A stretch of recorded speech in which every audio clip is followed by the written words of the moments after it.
Hello, and welcome to Teatime Oddities, the podcast where we explore the strange and the unusual throughout history. I'm your host Danielle, and today we will be talking about the Lake Bodom murders. So, pop the kettle on, grab a warm cup of tea, and let's get started. Welcome back to the podcast, everybody. I hope we all had a good month of August. I know that I am very much ready for September because that means it is 1 month closer to October, which is the anniversary of the podcast. And also Halloween, which is, like one of my favorite holidays. But, I want to give a warning here that I did do research into the pronunciation of a lot of the stuff mentioned in this episode. However, there were a lot of things that did not have a pronunciation that I could find. So there probably will be a lot of things that I'm going to butcher, and I am sorry in advance, but I did try, okay? I did try. The tea that I'm drinking today is a chamomile tea, which, yeah, it's kind of a boring tea today. Sorry, guys. I'm just trying to keep myself calm. Been very overwhelmed lately, but I'm pressing through and cannot wait to record this episode. So, without further ado, let's get into it. A group of 4 teenagers went camping along the shore of Lake Bodom on June 4th, 1960. Anya Maki, Malia Bajorland were both 15, and their boyfriends Seppo Boisman and Niles Gustafsson were 18. The couples were asleep in their tents until around 6 to 4 in the morning when they were suddenly attacked. The unknown assailant brutally stabbed and bludgeoned the teens from outside the tent through the canvas. At around 6 a.m., some young boys were birdwatching nearby. They later recalled they had witnessed a blond man walking away from a collapsed tent. The true horror of the campsite was not discovered until around 11 that morning by a local carpenter, who then alerted the police.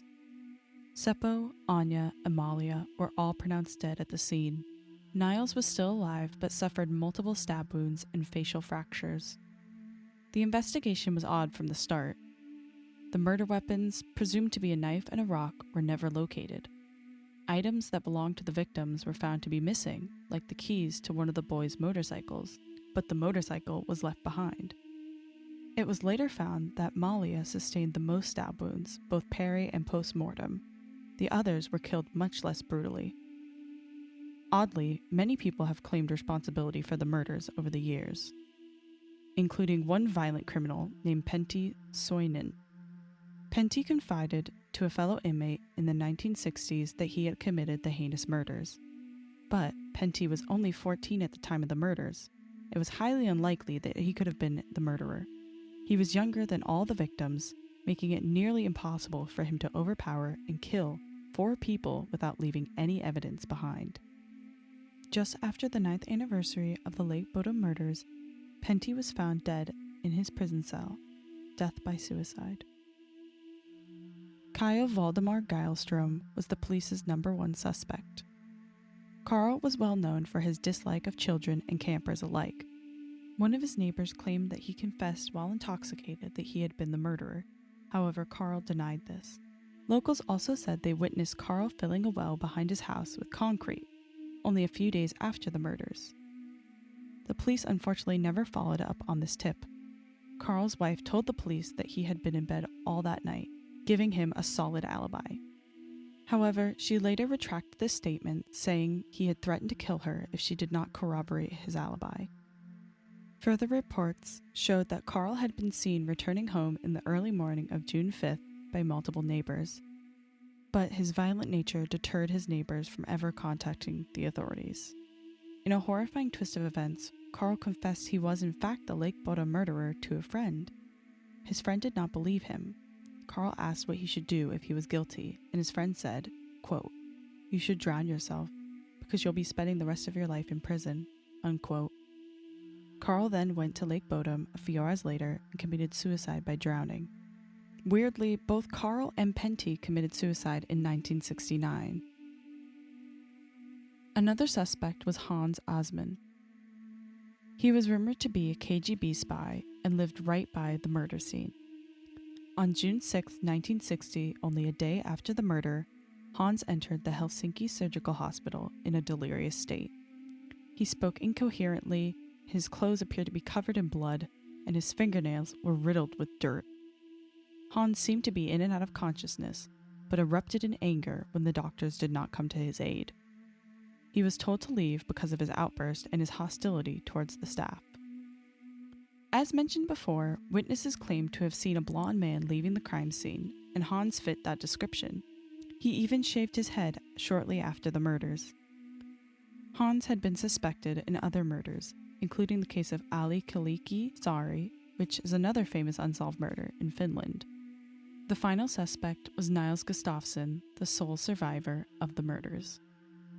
Niels' account of the night was limited and not very clear, but this could be due to the fact that he was attacked first. One detail he did remember was that the killer was dressed in black and bright red. It wasn't until 2004 that the police truly pursued Niels for his possible role in the murders. New DNA evidence was found on the shoes Niels wore the night of the murders. The police concluded that the shoes were worn by the killer either before or after the murders, as they had samples of each of the victims' blood on them. The working theory was that Gustafsson was jealous of his new girlfriend, and in a fit of rage killed her and the other two teens. This could explain why Mila was killed with such unnecessary brutality. It seems far-fetched though, as we discussed earlier how it would be difficult for a teen to subdue and murder 3 other people. The police also posited that Niels had caused his own injuries to fool the police and keep himself from becoming a suspect. But again, it seems far-fetched to say that an 18-year-old would stab himself multiple times and fracture his own face just to evade suspicion. Niels was acquitted in 2005, putting this case back in the cold case pile. Now, I'm going to become a very, very amateur detective and walk you through some of the things I think about this case. One thing that comes to my mind is the murder weapons used. If a rock truly was involved in killing these people, that tells me that was not planned because the rock was probably picked up from nearby, and killing them through the tent shows me that it was not personal because obviously if you're killing someone through a piece of canvas, you don't know who you're killing. I mean, it's possible they could have known, but you get what I'm saying. So while the motive still is up to interpretation, I feel that it's probably more so a crime of passion and less personal, and more so someone either suffering some type of psychotic break or some type of fit of anger. To circle back to the age of the assailant, I am leaning towards it being an older male. And the reason I'm thinking it's an older male rather than a younger male is due to just the complexities of attacking 4 people at once. With a younger assailant, they probably would be less able to control that type of situation, and they would need a lot of strength. And I think an older male would be more able to overpower a group of teenagers. As well as the lack of evidence at the scene, I think just a younger assailant would be less concerned with something like that. I think out of all the suspects, Carl Geilstrom was probably the most compelling for me. But I'd love to hear what you guys think.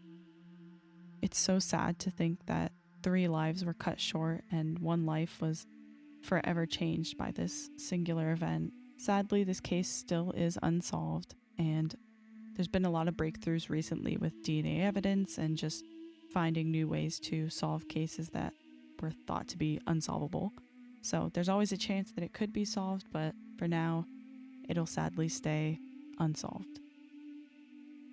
You can find a full list of my sources in the description.